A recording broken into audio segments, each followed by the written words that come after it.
gamay kaayong kalsada. Magigian guys. Dire sa tabi-tabi ng ilog.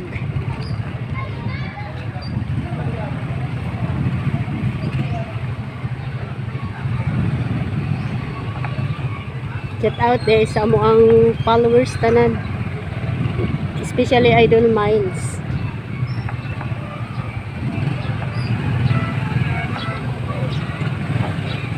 Ano yung sitwasyon diri sa naaging bagyo, no? Katong bagyong upong nang gimag ang ilang mga haligi sila mga bahay. No, kalsada oh, liki. Maparog ilang mga bahay na nalutaw ang ilang mga Pagkarong haligi.